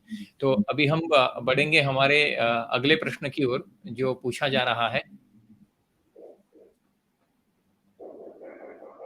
विराट कुंद्रा जी का प्रश्न है, what is the point of going to universities if you can stay happy by doing the spirituality and renouncing the material life और कृष्णा. थोड़ा सा दिखा प्रश्न है इनका, पर ये जानना चाहते हैं कि विश्वविद्यालय में जाने की आवश्यकता क्या है अगर हम आध्यात्मिकता में ही अगर खुश हो सकते हैं, भगवान के लिए सर्वस्व का त्याग करके अगर खुश हो सकते हैं, तो यूनिवर्सिटी में जाने का लाभ क्या है? भगवान के लिए सब कुछ त्यागना, भगवान के लिए सब कुछ त्यागना नहीं है. भगवान के लिए सब कुछ जुटाना है और फिर उसको भगवान की सेवा में लगाना है, त्यागना नहीं है ना. तो कुछ लोग गलत समझ जाते हैं. हम लोग को देख के लोग सोचते हैं कि मैं भी आप की तरह सब कुछ छोड़ दूं. सोचते हैं हम लोग सब कुछ छोड़ चुके हैं, है ना. ऐसा कुछ भी नहीं है. हम लोग कुछ भी नहीं छोड़े हैं, केवल बुरी आदतें छोड़े हैं, बुरे विचार छोड़े और बुरे संग छोड़े हैं. हम कुछ नहीं छोड़े. You see, we have very good relation with our family. We have everything nice, है ना. आप देखो, मैं भी कार पे चलता हूँ, कुछ नहीं छोड़ा मैंने. तो इट्स नॉट दैट स्पिरिचुअलिटी को लोग दूसरे तरीके से देखते हैं कि हमको सब कुछ छोड़ देना है, हमको ये कर देना है. नहीं, ऐसा नहीं है, है ना. ओनली निगेटिविटी को त्यागना है, बुरी चीजों को त्यागना है, अच्छी चीजों को नहीं त्यागना है, अच्छे लोगों को नहीं त्यागना है ना. तो अगर हम सोसाइटी को छोड़ देंगे, तो आप सोसाइटी को कैसे छोड़ सकते हो? आपको कहीं ना कहीं तो रहना ही है ना. आप अगर मटेरियल सोसाइटी में तो स्पिरिचुअल सोसाइटी में रहोगे. प्रॉब्लम हर जगह कुछ ना कुछ रहती है ना. आप ये सोचते हो कि प्रॉब्लम रहेगी, लेकिन उसको फेस करने के लिए इनर जो डेवलपमेंट होता है, स्ट्रेंथ डेवलप होता है, उसको डेवलप करना है। और आप जहाँ हैं उसी परिस्थिति में रहते हुए आप स्पिरिचुअलिटी अच्छा से कर सकते हो, है ना? जी आप बोलते हो वहाँ क्यों रहना है, वहाँ क्यों रहना है, वहाँ इसलिए रहना है ना? वहाँ इसलिए रहना है क्योंकि वहाँ पे आप रहते हुए देखो, लगता है कि हम सब कुछ छोड़ देंगे, है ना? अर्जुन ऐसा बोल रहे थे गीता में, हम सब कुछ छोड़ देंगे, है ना?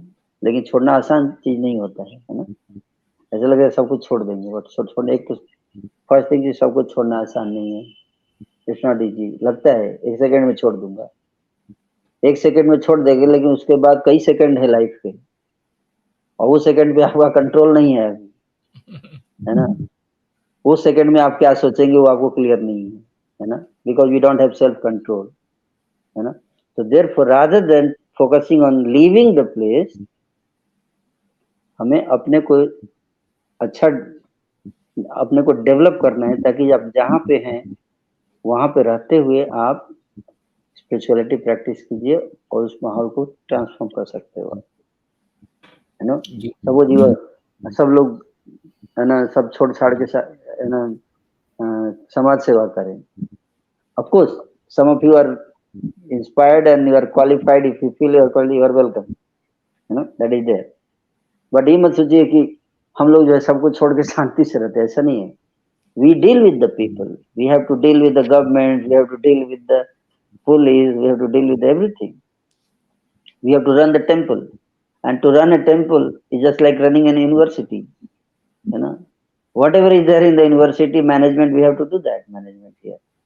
Only thing is that we do it for Krishna, for spreading spirituality. अगर हमने 15,000 का फेस्टिवल किया, तो जस्ट इमेजिन कि 15,000 यूथ के लिए फेस्टिवल के लिए कितने महीने प्रिपरेशन करना पड़ेगा, तैयारी करनी पड़ती है, कितने घंटों बैठकर मैनेजमेंट प्लानिंग सब करना पड़ता है। तो इट्स नॉट दैट हम बैठ के केवल हरे कृष्णा करते रहते हैं, ऐसा नहीं है ना? But only thing is that we do in a Krishna conscious way, and the same thing we want that if anyone is interested, you can come here, you can be there with us also.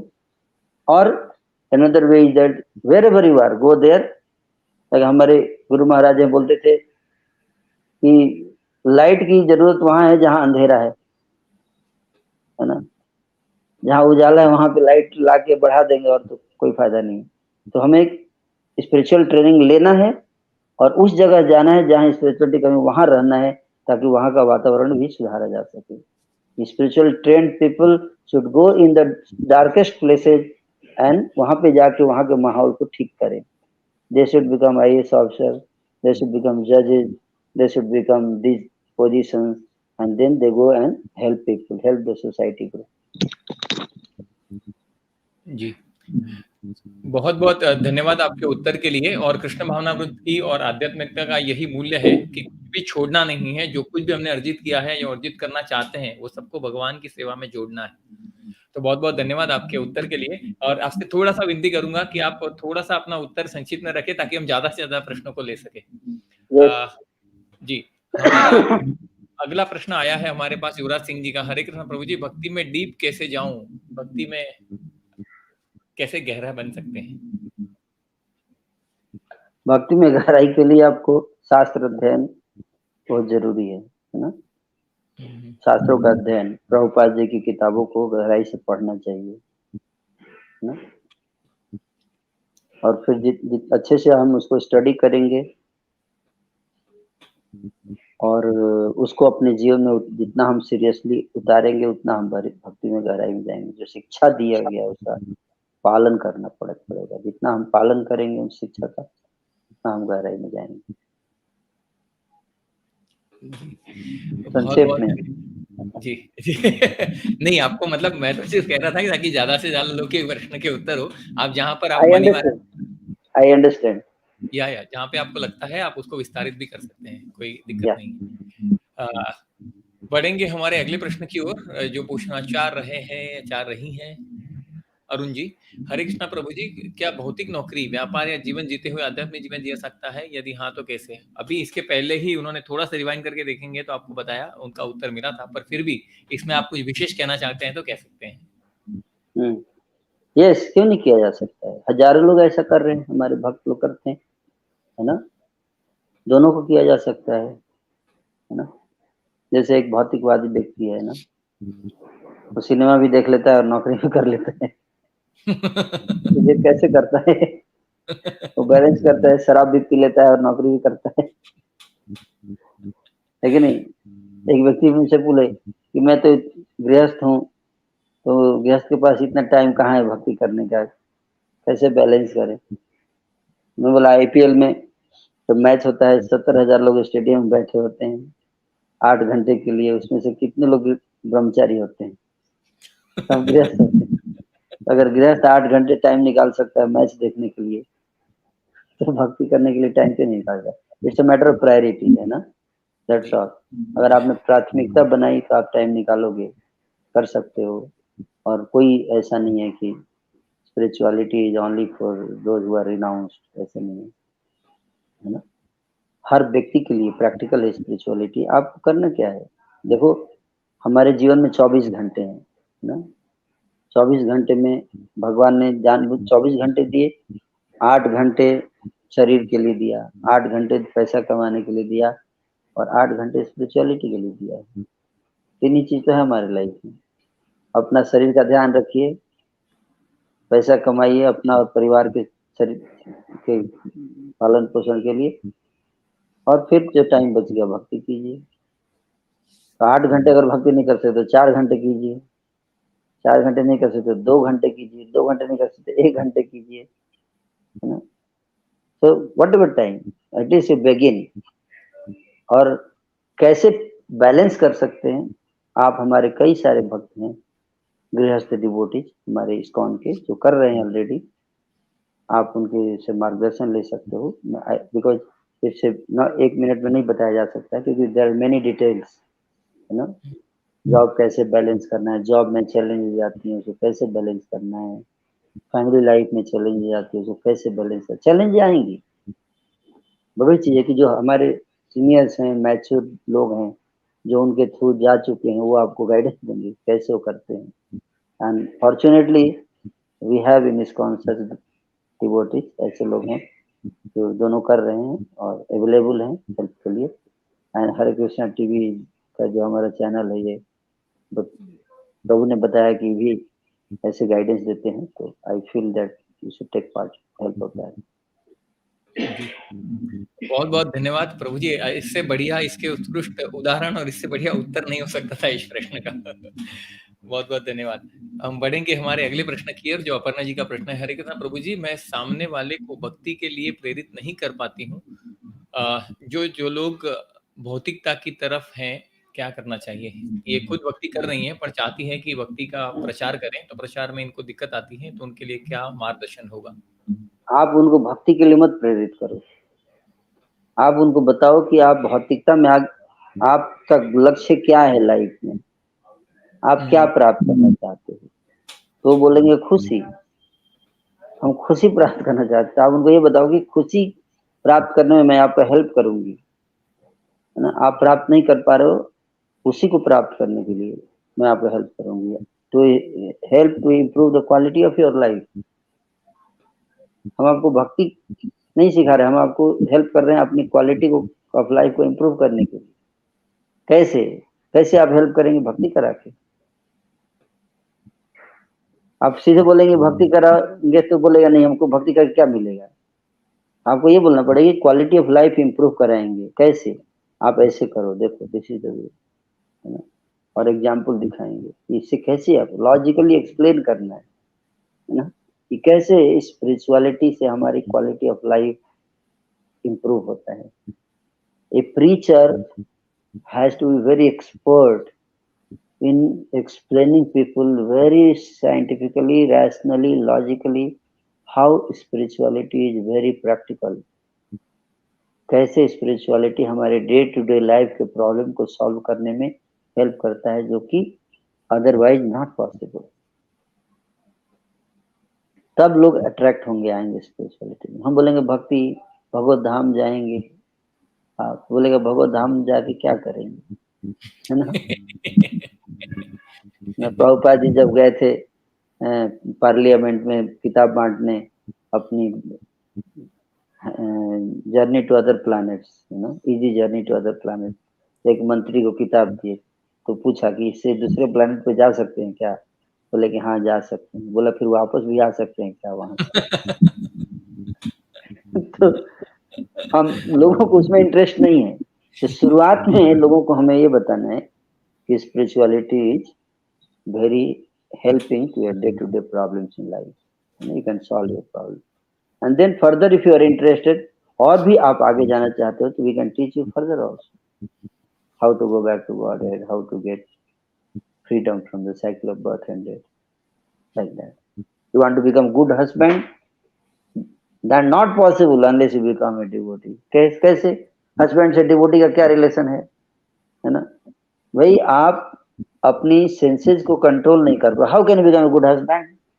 आपने मेरे से marriage किया, you are not able to control your lust, then you look towards others' wife. How can be a good husband? You know? How can you be a good IAS officer unless you control your greed? You know? So how will you control your lust, greed, anger, envy? What is the process है? कोई तरीका है, medicine है ग्रिडोसिन या लस्टोसिन?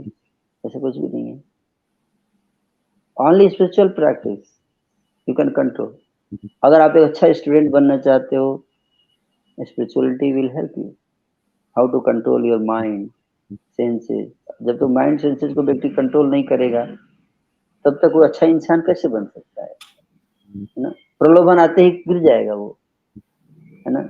जैसे ही थोड़ा सा प्रलोभन आया, सेंस अट्रैक्शन हुआ, गिर जाएगा। आप देखिए, है ना? ऑफ कोर्स पब्लिक फोरम पे डिस्कस नहीं करना चाहिए, बट बिल गेट्स, जो he was the owner of Microsoft, he was इतना महान व्यक्ति, but he got divorced at the age of 57, and and अपनी ही कंपनी में with her his female employee, he was caught, and then he has to resign from Microsoft. So such a big person, but he could not control his senses. He could not become ideal person. Could not become ideal husband. So that's why I'm saying that spirituality is, we have to explain people in that way. Then they will come to spirituality. जी, बहुत बहुत धन्यवाद आपका उत्तर के लिए। हम बढ़ेंगे हमारे अगले प्रश्न की ओर, जो पूछा जा रहा है। धनश्री जी का प्रश्न है, आपने अपने मन को शांत कैसे करें? अच्छा सोचना कैसे, बुरा वक्त को कैसे भुलाऊं? बुला कैसे, एक मिनट ना, थोड़ा सा दिक्कत हो रहा है। हाँ, अपने मन को कैसे शांत करें, अच्छा सोचना कैसे, बुरा वक्त को कैसे भूल पाना, और भूला कैसे पहले का वक्त को हरे कृष्णा पढ़ी करता करता बुरा वक्त याद आ जाता है और फिर पढ़ाई नहीं कर पाती। हाँ, ये जानना चाहती हैं कि बुरा जो, अगर मैं इसका निष्कर्ष निकालूं प्रश्न का, तो यही है कि अपने मन को कैसे शांत किया जाए, क्योंकि जो बुरा हमारे साथ घट चुका है उसके बाद हम कोशिश करते हैं, आध्यात्मिक में आते हैं, हरे कृष्णा में जुड़ते हैं, भगवद गीता पढ़ते हैं, पर फिर भी कहीं ना कहीं पीछे का जो पास्ट है, हमारा जो अतीत है, वो आके हमें परेशान करता है। तो ऐसी परिस्थितियों में कैसे बचा जा सकता है? और बहुत प्रैक्टिकल। ओके, आप जब करना और पढ़ाई करना तो बहुत अच्छा है, करो, लेकिन बहुत इंपॉर्टेंट है कि आप अपने को पॉजिटिव एंगेजमेंट दो, है ना? पॉजिटिव एंगेजमेंट दो, है ना? आप कुछ एक्टिविटीज में पार्टिसिपेट करो, सर्विसेज में, वॉलंटरी सर्विसेज में, जहाँ पे आप दूसरों के लिए कुछ कर सको। जब व्यक्ति दूसरों के लिए सोचना शुरू करता है ना, तो अपने लिए इतना सोचना की जरूरत नहीं पड़ती है, अपना व्यक्ति भूल जाता है सुख दुख, है ना? कुछ दूसरों के लिए सोच। हमेशा इंसान अपने बारे में सोचे, मेरे को ये नहीं मिला, मेरा वो हो गया, मेरा वो हो गया ना? एक सिनेमा में बहुत अच्छा गीत था, मुझे याद आता है कि दुनिया में इतना गम है, मेरा गम कितना कम है, औरों का गम देखा तो मैं अपना गम भूल गया, है ना? तो ऐसा इंसान बनिए, है ना? Get involve in some missionary activities of ISKCON somewhere, जहाँ पे जाके इतने लोग हैं उनको सेवा करो, हेल्प करो आप, मेरा ये सजेशन होगा, उससे आपको बहुत रिलीफ मिलेगा, है ना। जी तो this is the practical engagement जो मैं समझ पाया, है ना। जी, बहुत बहुत धन्यवाद प्रभु जी आपके उत्तर के लिए। बढ़ना चाहेंगे अगले प्रश्न की ओर। सौम्या कुमारी जी का प्रश्न है, प्रभु जी मेरा भाई क्रिकेटर बनना चाहता है, वो सही है क्या? क्या ये उससे कृष्णा से दूर नहीं ले जाएगा? क्रिकेटर बनिए अंडर गाइडेंस, किसी डिवोटीज के गाइडेंस में रहे तो कोई दिक्कत नहीं है। आप क्रिकेटर भी बन सकते हो और अच्छा रहेगा, कोई दिक्कत नहीं है ना। वाह! Permission granted. या बहुत बहुत-बहुत धन्यवाद प्रभु जी आपके उत्तर के लिए। बढ़ना चाहूँगा अगले प्रश्न की ओर। कुमले जी का प्रश्न है, what is spirituality and what is the spiritual association? आध्यात्मिकता क्या है और आध्यात्मिक संघ क्या होता है? स्पिरिचुअलिटी का सिंपल अर्थ है जो भगवान ने गीता में बताया है ना।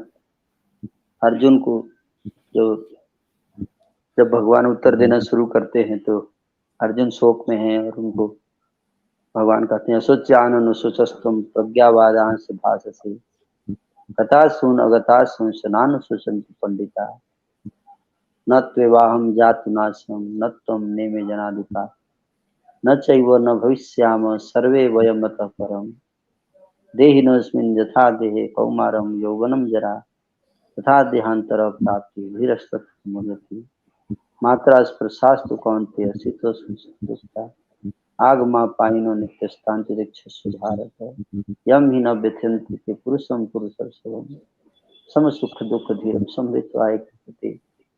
भगवान बताते हैं कि तुम सबसे पहले ये समझो कि तुम शरीर नहीं हो, तुम आत्मा हो। हमारे जीवन की सारी समस्याएं मन और शरीर के कारण हैं। हम सोचते हैं मैं मन हूं, मैं शरीर हूं। हम न मन है न शरीर है, हम आत्मा है। और आत्मा का स्वभाव बताते हैं, न जायते म्रियते वा कदाचित् नायं भूत्वा भविता वा न भवेत् अजो नित्यम शाश्वतोयम पुराणो न हन्यते हन्यमाने शरीरे। आत्मा न जन्म लेता है न मरता है, इसलिए शोक मत करो। भगवान इसके बाद नैनम छिंदन्ति शस्त्राणि नैनम दहति पावक न चैनम क्लेदयन्ति त्यागो नैनम शोषयति मारुतो। शस्त्र इसे काट नहीं सकते, आग इसे जला नहीं सकती, हवा इसे सुखा नहीं सकती। वो आत्मा हम है।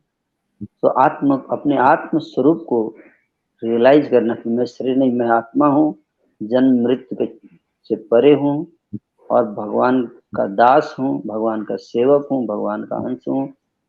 इस ज्ञान में स्थित होना और उसी के अनुसार अपने जीवन के कार्यों को उसी में स्थित होकर करना, इसको कहते हैं स्पिरिचुअलिटी। और स्पिरिचुअल एसोसिएशन का अर्थ है कि ऐसी सोसाइटी जहाँ पे लोग इस प्रकार के कार्यों में लगे हुए हैं, जो मानते हैं कि मैं स्पिरिट सोल हूँ और स्पिरिचुअल एक्टिविटीज में लगे हुए हैं, उनके बीच में जाकर साथ में मिलकर प्रैक्टिस करना इन प्रिंसिपल्स को अपने लाइफ में, that is called spiritual association.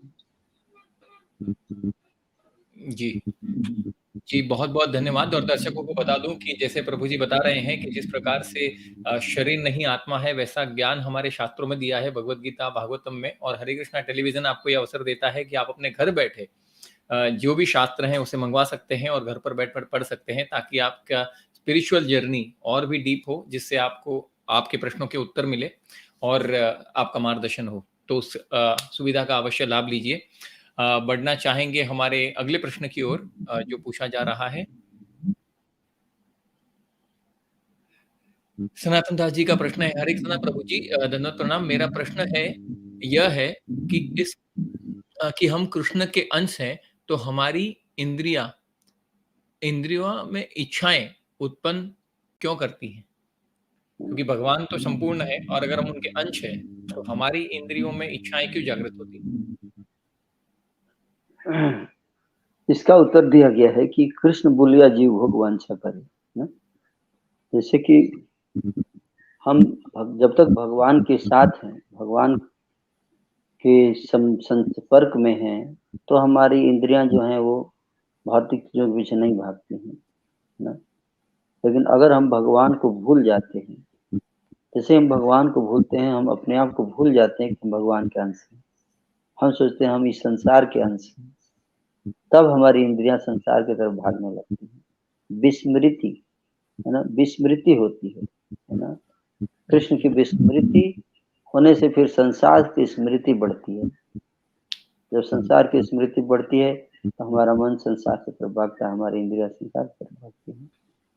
तो हमारी लाइफ का लक्ष्य होना चाहिए कि कैसे हम कृष्ण की स्मृति को अधिक से अधिक बढ़ाएं।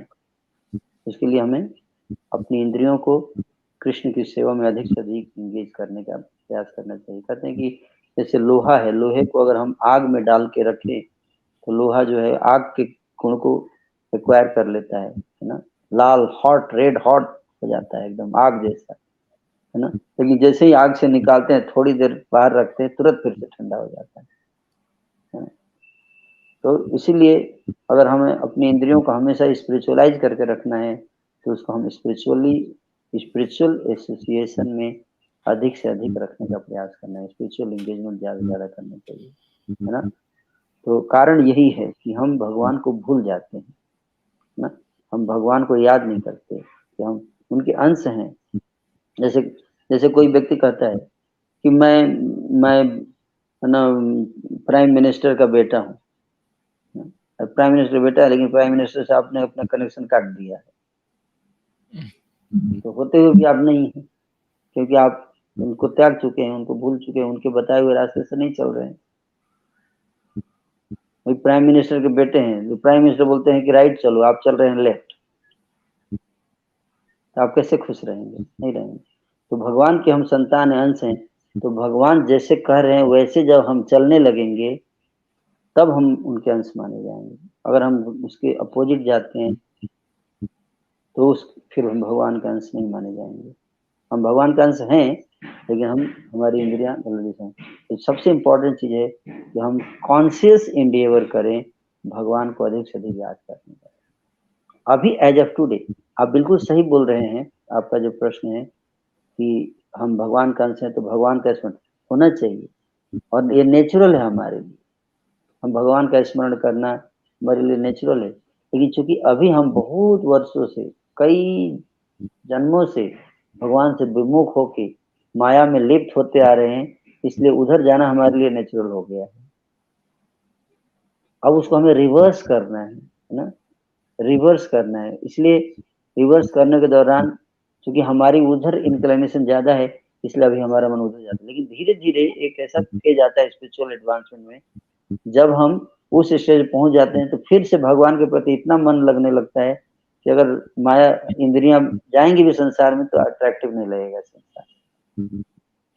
तो वो स्टेज को प्राप्त करने तक हमें सावधानी से अपने इंद्रियों को भगवान के सामने लगाना। जी। हालाँकि आवश्यकता नहीं है, पर फिर भी ये जो इन्होंने प्रश्न पूछा था, उसके लिए उन्होंने कहा था कि इंद्रियों में इच्छाएँ जागृत होती हैं।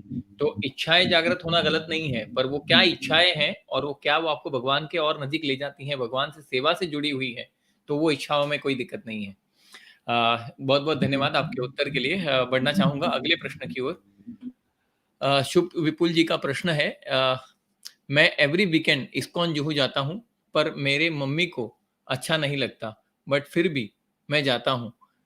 मैं जाऊँगा टेम्पल, बट मम्मी के कंसर्न को कैसे दूर करूँ? ये जानना चाहते हैं। मम्मी का कंसर्न उनसे पूछना है ना, कि उनसे बात करना चाहिए, डायलॉग कीजिए, है ना। उनके क्या कंसर्न है जानिए। और जैसे कई बार मदर पेरेंट्स का कंसर्न होता है कि इतना टाइम टेम्पल में दे देता है तो पढ़ाई नहीं करेगा ठीक से, रिजल्ट खराब हो जाएगा, है ना।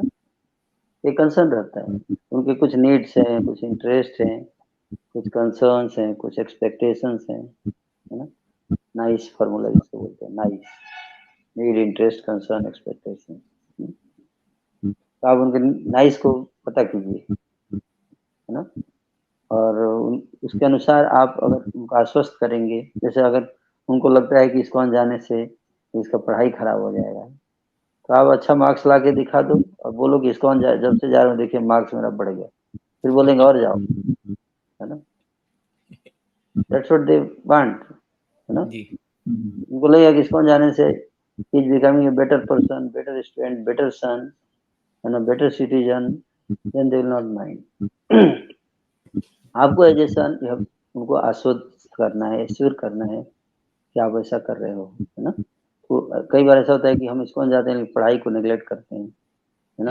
आप फैमिली रिस्पॉन्सिबिलिटीज को नेग्लेक्ट करते हैं, है ना, फैमिली जो एक्सपेक्टेशंस हैं उसको हम नेग्लेक्ट करने लगते हैं भक्ति के नाम पे, तब उनको इरिटेशन होती है। तो मुझे लगता है कि हमें उनको कॉन्फिडेंस में लेना चाहिए, है ना, इस तरह से। जी बहुत बहुत धन्यवाद आपके उत्तर के। बढ़ना चाहूंगा अगले प्रश्न की ओर। डॉक्टर मानू जी का प्रश्न है, प्रभु जी मैं भी आपकी तरह मानवता की सेवा करना चाहता हूँ, क्या करूँ? मानवता की सेवा कर आप करिए, जहाँ है वहीं से शुरू कर दीजिए, है ना, क्या दिक्कत है। What is the challenge if I know then I can add something, है ना। मानवता की सेवा करने में क्या प्रॉब्लम है, if that I can know then I can give some answer. आप मानवता की सेवा करना चाहते हैं, मैं आपका स्वागत करता हूँ, करना चाहिए, है ना, और सबको जी करना चाहिए। और क्या करूँ, मानवता की सेवा कीजिए। तो जैसा उनके नाम में लिखा है, शायद डॉक्टर हैं, तो आप मानवता की सेवा कर सकते हैं। आप अपने मरीजों को, अपने दर्दियों को दवाई दे सकते हैं, उसमें थोड़ा कंसेशन दे सकते हैं, उनकी सहायता कर सकते हैं। और सबसे बड़ी मानवता की सेवा, जैसे प्रभु जी ने बताया, आपके लिए ओपन है पूरा फोरम। आप इस्कॉन से किसी संस्था से जुड़ सकते हैं। और सबसे बड़ी मानवता की सेवा यही होती है कि उस व्यक्ति को अपने वास्तविक रूप को समझने के लिए सहायता की जाए, ताकि वो समझ सके कि वो शरीर नहीं आत्मा है। भले आप शरीर की दवा कीजिए, पर साथ साथ में उसको आत्मा की भी दवाई दीजिए, तो ये सबसे बड़ी मानवता की सेवा होगी।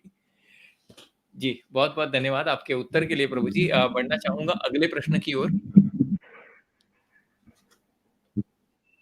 जो आ रहा है।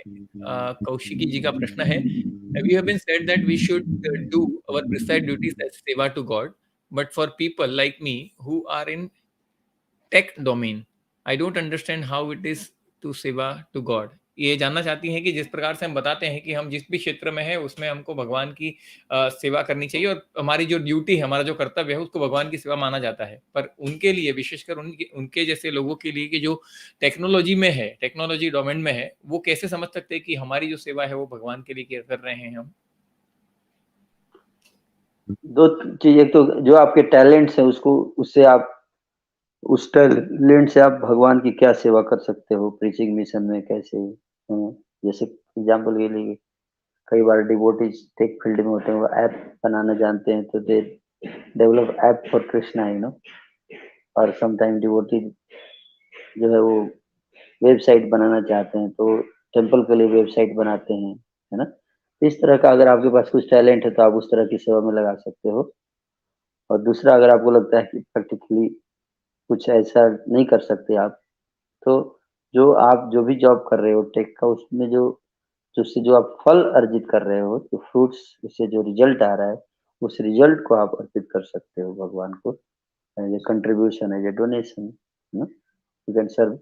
और फिर उसके थ्रू जो भी जो लोग उस धन से सेवा कर रहे हैं, कोई भी सेवा हो रही है, वो उसमें आपका कंट्रीब्यूशन माना जाएगा, that way also can serve, है ना। That is one thing I could suggest to you.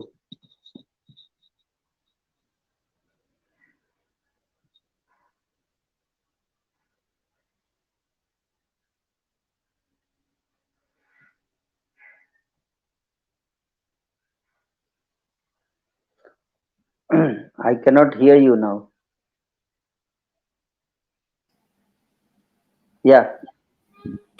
जी तो मैं बस यही भगवान से हम लोग यही प्रार्थना करते हैं। पहले तो आपका बहुत-बहुत धन्यवाद हमसे जुड़ने के लिए और इतना सुंदर वार्तालाप करने के लिए हमसे और वो प्रश्नों के सारे व्यवहारू उत्तर देने के लिए। तो भगवान से बस यही प्रार्थना है कि जिस प्रकार से आप युवाओं को युवा किसी भी देश का, किसी भी राष्ट्र का एक बहुत महत्वपूर्ण भाग होता है और उसको आप प्रेरणा देते हैं, मार्गदर्शन देते हैं और उन्हें सशक्त बनाने के लिए कि आप जितने भी प्रयास कर रहे हैं, भगवान आपको वो सभी प्रयासों में आपको सफलताएँ दे। आप लंबा जिए और आपका स्वास्थ्य अच्छा रहे।